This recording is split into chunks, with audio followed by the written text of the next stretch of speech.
Hello everyone, I want to ask you a question. Does the thought of a tornado ripping through your house just scare you to death? Well, if so, you may have something called Lilapsophobia. Lilapsophobia is an abnormal fear of tornadoes or hurricanes, and in this video I'm going to give you a brief overview about this disorder. I'm going to tell you a little bit about my story, and then I'm going to give you some tips on how you can overcome this disorder and prepare yourself in the case of a catastrophe. Okay, so first of all, let's get started. What is it? Again, it's an abnormal fear of tornadoes or hurricanes. And what happens if you have this disorder is you'll probably notice that you have these characteristics. First, anytime severe weather is forecast, you're going to be on pins and needles. You'll probably have anxiety, stress. You may be glued to the weather channel all day or constantly checking the forecast. You may notice that you're going outside looking at the sky constantly to see if you can spot any storms on the horizon. You may put pillows over your head or hide yourself every time even just a simple thunderstorm comes through. You may avoid doing certain activities when severe weather is forecast, and having this disorder can cause a great deal of stress and anxiety. So if you're suffering with this, or if you always have this fear that tornado is going to come, then you may be suffering with this. Now, I have suffered with this. I've never been clinically diagnosed, but based on the symptoms I've had in the past, I do know that this is something I've struggled with in the past. And I mean, it can happen for a number of reasons. You may develop this disorder because you had trauma, such as maybe when you were younger, you were in this super severe storm that destroyed your property or damaged your property, or even been in a tornado previously, and so you know what they're capable of and you develop this fear. Or you may just be watching footage constantly online on YouTube or on the Weather Channel or something, and you see the destructive power of a tornado or a hurricane, and you think to yourself, wow, I never want to be in that situation. And then you keep thinking and thinking about it, and you start to develop an abnormal fear of it. Or you may have even lost a loved one, or you know someone whose home was devastated or something like that, and that caused the fear. And I just want to make something clear really quickly. Having a fear of a tornado or a hurricane in itself isn't always a bad thing. You should fear a tornado to a certain extent. The problem is when you fear it to such an extent that it begins to overtake your life, you find that you have abnormal levels of anxiety or stress when it's not really necessary to have it. That's when you want to seek help or follow some tips to maybe make your life a little bit better, to make this phobia not as intense and strong in you. Now, with my experience, what happened was, the reason I think I developed it anyway is because when I was younger, my mother had an encyclopedia set, and I remember one day I was just looking through the T's, and I came across the tornado article in the encyclopedia. And as I flipped through the pages, I looked at the pictures. They had pictures of just a black tornado with black clouds, and it just looked crazy. They had pictures of homes that were just leveled, and everything about it just seemed eerie and scary to me. And that, I think, was the initial, maybe that seed of a phobia in me, because it taught me that there's this destructive thing out there that could happen pretty much anywhere in the United States or even the world. And there's always a risk that it could happen with any thunderstorm if it reaches a severe enough potential. And so something about that just didn't sit well with me. And then later on, I had an experience. I think I was maybe about 12 or 13. I was home completely by myself, and a severe storm came. I remember that day, it was kind of cloudy, but I don't think they were really calling for severe storms that day, but it kept clouding up and clouding up, and eventually I started to hear thunder here and there, and that just happened for like maybe an hour or two. It just kept randomly thundering, but it wasn't a lot of dark clouds. It wasn't your typical thunderstorm that came through. It just kept kind of building and building, like right over my area. And then eventually it started hailing. The wind was the most fierce wind I've ever seen. Trees were just going back and forth and breaking. The house was making a horrible noise. I didn't know if it was a tornado or if I was going to die. I was home alone, so I was completely petrified because I already had a little bit of a fear anyway. And so after that, really, I think the phobia set in, and I was just scared all the time. Anytime there was a forecast of severe weather, if there was a warning or something like that, I was always just extremely stressed out. So that's my story. Now, I'm going to give you some tips on how you can overcome this, because even though I used to suffer with this, really it's not that big of a deal for me anymore. And granted, if I see a tornado coming towards my house, then I'm going to get a little afraid. And if we're under a tornado warning, I get a little bit of anxiety just because it is a situation you need to take seriously and you need to seek shelter. So first of all, you want to get an education about tornadoes, just a basic education, understand how tornadoes work. A lot of people think that, oh, it's a tornado, so everything's going to be destroyed, but that's really not the case. In fact, only 1% of tornadoes, according to most statistics, are violent or extremely severe that are going to basically obliterate everything. Only 1% of all tornadoes that occur in the US. That's not a lot. The average tornado really is only going to maybe strip some shingles off your house, rip off your roof a little bit. You probably are going to survive the average tornado if you seek shelter. It's these big monster F5s, which are really rare, or F4s, or even maybe F3s, but really F4 and F5s that you really have to watch out for. Those are the ones that can really cause significant damage, and again, they're just rare. They're not that common. The second thing you want to think about is that there has to be a certain set of ingredients for a tornado to form. Just like if you're going to bake cookies and you leave out wheat, for example, well, you're not going to get a cookie. You're going to get egg and sugar and maybe a couple other things, but it's not really going to be a cookie. And in that same way, if a thunderstorm happens, you might get thunder and rain, maybe even some hail, but there has to be certain ingredients for the storm to actually produce a tornado. It actually takes a lot. Tornadoes aren't as common as you would think. And some of those ingredients, for example, in the springtime, when the jet stream gets in a certain pattern and then there's a front coming through and you have wind shear, which means wind's coming in this direction on one layer of the atmosphere and another direction maybe a little lower, and that creates a lot of wind shear, and you have that lift in the atmosphere because of the differences in the temperatures of the fronts. And all those ingredients coming together can help to form a tornado, and they help to form supercell thunderstorms. And supercell thunderstorms, of course, are those thunderstorms that actually the whole storm begins rotating. And those are the storms that really produce the most damage. They usually have the largest hail. They usually produce the large destructive tornadoes. And so that's one thing you want to keep in mind, is that a garden variety pop-up thunderstorm on a summertime evening probably is not going to produce a tornado. And that's one thing that can help you, just knowing what causes a tornado. Another thing is that you want to learn how to read a Doppler radar. A Doppler radar, of course, when you look at the Weather Channel, and these are free, you can find them on the Weather Channel, and your local Weather Channel, probably your local weather station probably has it, but a Doppler radar, it just shows your county, usually, or the area of your state, and then it'll show the little green and red and yellow specks moving on it. And most radars are set up to where the darker oranges and reds mean there's a lot more precipitation or even hail with the storm, whereas green just tends to be just rainfall. And I'll just give you an example right here. This isn't the best drawing, but if you go to an article on our website, you can see a better picture of a radar. But let's say this is a cluster of counties in your state. You want to find where your county is located, because that can help you. Let's say you look at a radar and this is a thunderstorm cell, we'll say right here, and it's moving in this direction, but your county's right up here in the corner. Well, you can know by kind of looking at it that chances are it's going to miss you. So on a day when they're calling for tornadoes, like you're under a tornado watch, you can kind of watch the radar, and that will give you a lot of heads up and give you a lot more time to prepare if you kind of know if one's heading in your direction or not. Now, if one's heading in, like maybe up here, and it's heading right towards your general direction, then you know, hey, this could be a storm in 20 minutes or an hour that could affect us. And then that way you can go ahead and seek shelter or make plans to go to a shelter or whatever. So learning how to read a radar and locating your county and even your city within the county even can be helpful. And you can kind of watch and see where the storms are moving. Now, granted, storms can sometimes pop up out of nowhere, so it helps to go out and look outside to see if there's any clouds building, because sometimes they can just pop up out of nowhere within 10 minutes. And there is sometimes a lag of about 10 minutes with the radars, or 15 minutes. So you want to not rely solely on the radar, but it can be helpful. Another thing you want to do, you could consider becoming a trained spotter.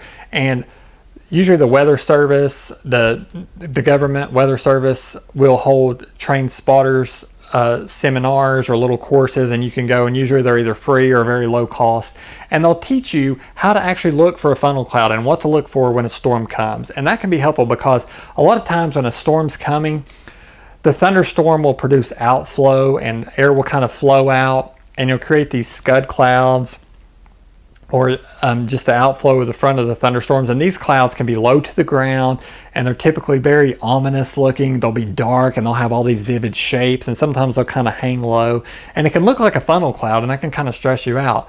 But if you know what a funnel cloud actually looks like and what kind of clouds are typically associated with, like a wall cloud, for example, is usually associated with a tornadic thunderstorm. And if you learn what these clouds look like, that can help you realize if this is just an average thunderstorm or if this is a more serious thunderstorm, and whether or not you're looking at an actual funnel cloud or if it's just maybe a cloud hanging down, just a piece of cloud hanging down that looks like one. Next, you want to always be prepared, so you'll know that when a storm is coming, you do want to seek shelter and take action.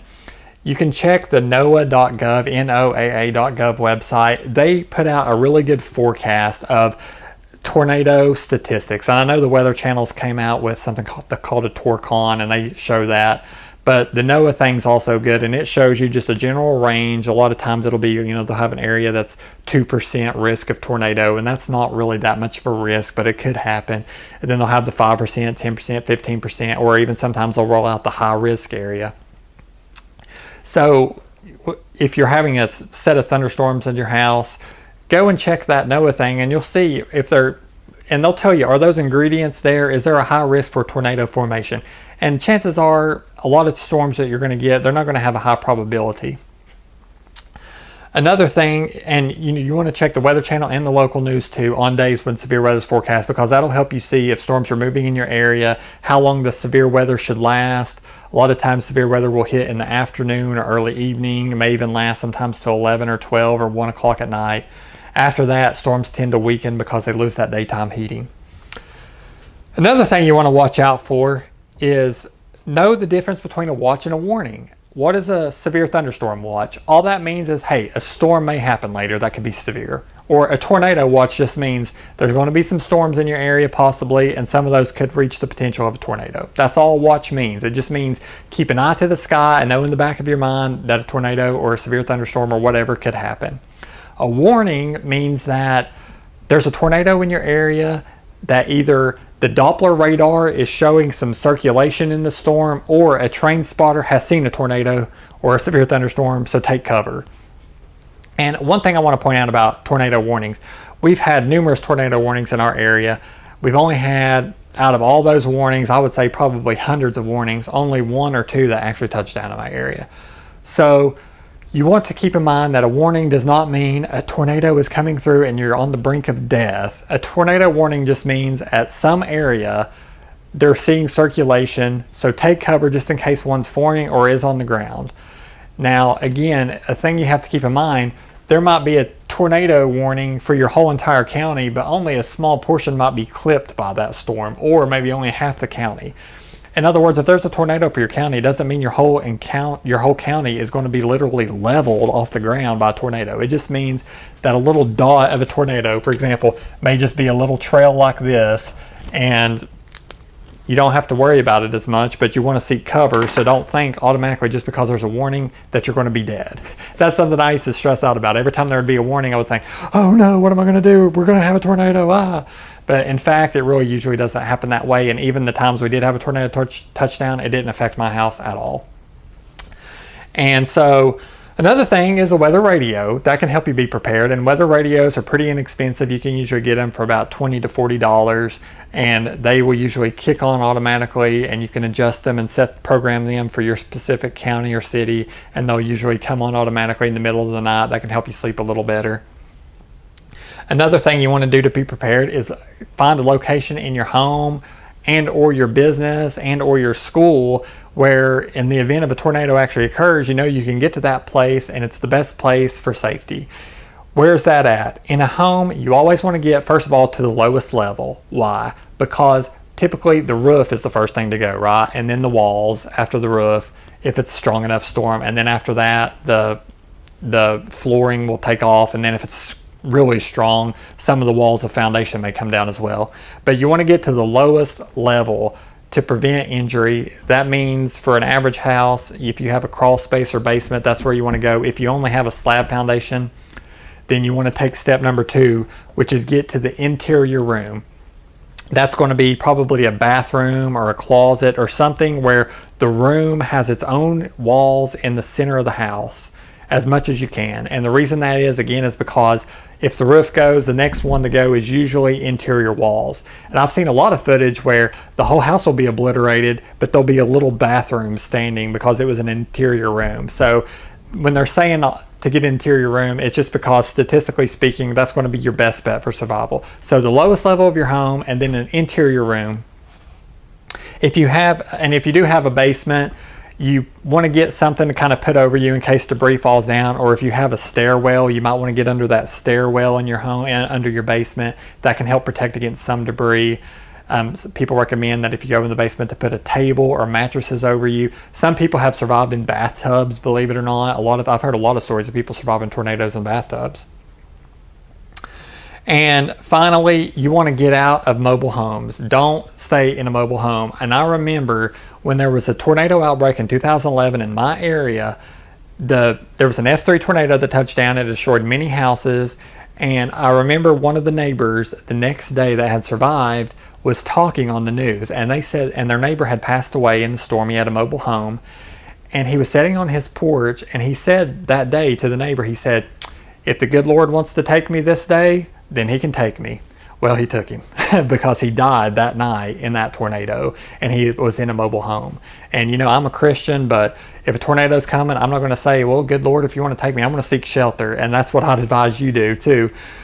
But get out of a mobile home and go to a sturdy shelter. A lot of places will open up shelters.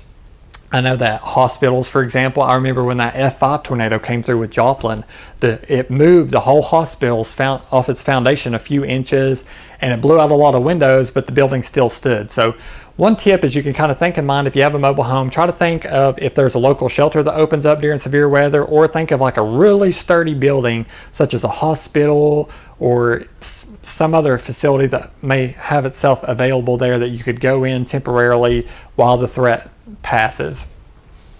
And of course, you don't want to be in your car either, and they recommend don't ever stop at an underpass. You can find footage of one group that went to an underpass and they survived a tornado, but in most cases, if you go to those underpasses, there's going to be debris everywhere, and you're probably going to get absolutely just pelted with debris and die. So that's the biggest risk of a tornado, by the way, is just the debris. It's not so much the wind. They will sometimes pick you up and throw you and so forth, but you got to watch out for the debris coming at hundreds of miles an hour and hitting you. And then the last but not least is a safe room. And a safe room is, I would highly recommend that if you have this phobia, you get one, because that's going to take a lot of anxiety off right there. One of my biggest things that would bother me is I would always think to myself, if a tornado comes, all I have is a basement and it's not even completely underground, I might really die. But if you get a safe room, then you're going to have an astronomically higher chance of survival. And safe rooms are engineered to certain standards that FEMA, for example, has put out, and they usually make them with steel and reinforced concrete or wooden structures with reinforced steel panels on it. And these are designed to protect against debris of upwards of 200 miles an hour. In other words, they're designed to last up to an F5 tornado. You can buy safe rooms even online, believe it or not. Home Depot has started selling, that I've noticed recently in the past few months, a line of safe rooms, both above ground and below ground safe rooms. So look around for contractors in your area. Usually a safe room is going to set you back between about $3,000 to $5,000. If you have this phobia and you find that these methods, and maybe even you could see counseling as well, but if you find that counseling or these methods don't help you, then maybe a safe room would help you. And at the worst case scenario, when a bad storm comes, you could get in your safe room in your basement or maybe right outside on your patio or something. That may alleviate some stress. So that's basically it. I hope that gives you some information about this Lilapsophobia, and I hope that helps your anxiety with tornadoes a little bit. And those are some tips that have helped me over the years. So I'm not really that worried about storms anymore because I know a lot more about them. I know what causes a tornado to form. I know when the conditions are favorable and when they're not. And so I have a lot less anxiety. So I hope that helps you, and thank you so much for watching. Bye.